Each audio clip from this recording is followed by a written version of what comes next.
speech he gave out.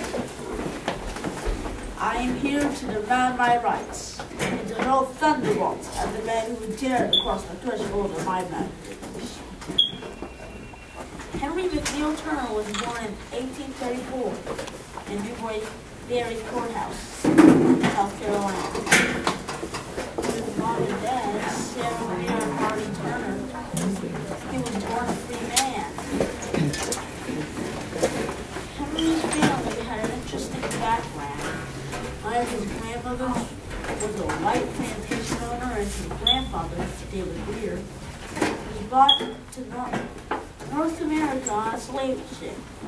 According to family legend, David Greer had a tattoo with the Mandarin coat of arms, signifying royal status. They claimed that this was the reason David Greer was sent to live with a Quaker family.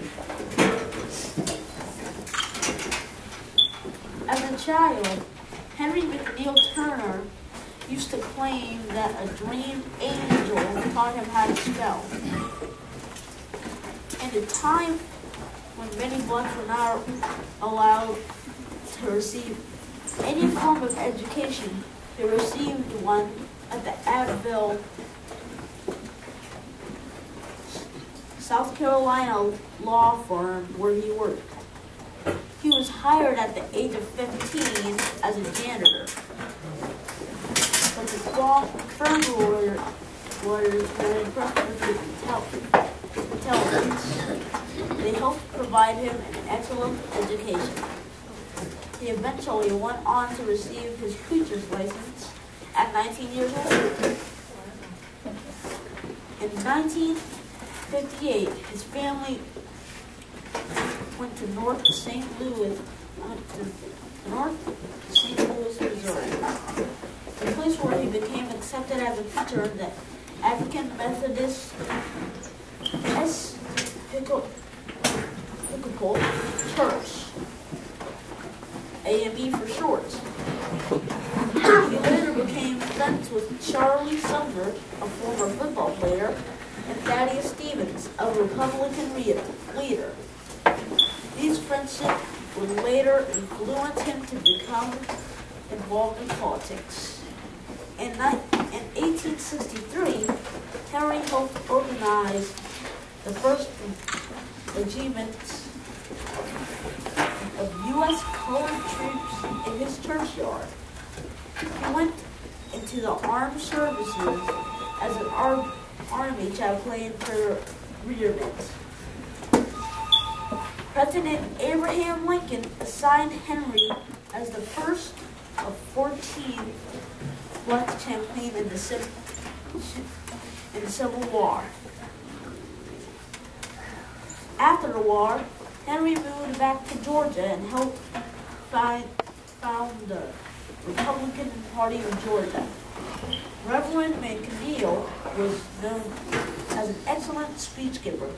His most famous speech was given in 1868 before the Georgia House Representatives,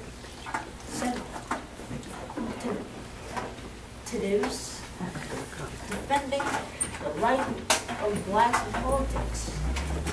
After trying to overcome some certain Supreme Court decisions that denied the rights of black Americans, he became angry and decided to give up on seeking equality to blacks in the U.S. Instead, he participated in the Back to Africa movements. He traveled to Africa and was astonished by different attitudes of Africans who have never experienced slavery. He died on May 8, 1915 in Windsor, Canada, and traveling on some church business. He was later buried in Atlanta, Georgia. Henry McNeal Turner was a great preacher, an activist, and a proud black man. One of the things that I found interesting about him is that he preached that God was black. He did this so people would recognize the God in them. This was a lesson we should all believe. I think Reverend Turner was a great man.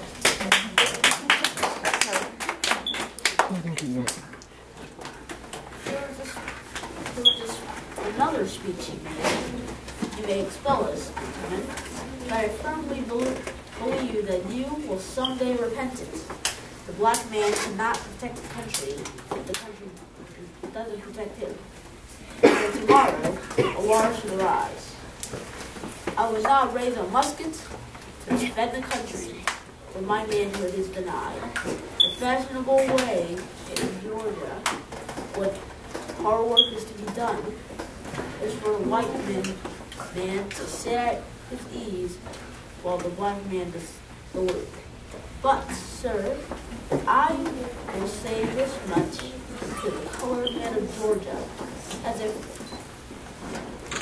I should be killed in this campaign. I may have no opportunity of telling them at any other time. Never lift a finger, nor raise a hand in defense of Georgia, until Georgia acknowledges that you are men, invest you with the right pertaining to manhood. Pay your taxes. However, all orders from your employers will take the counsel from friends, or faithfully earn an honest living and show by your conduct you can good citizen. That's all.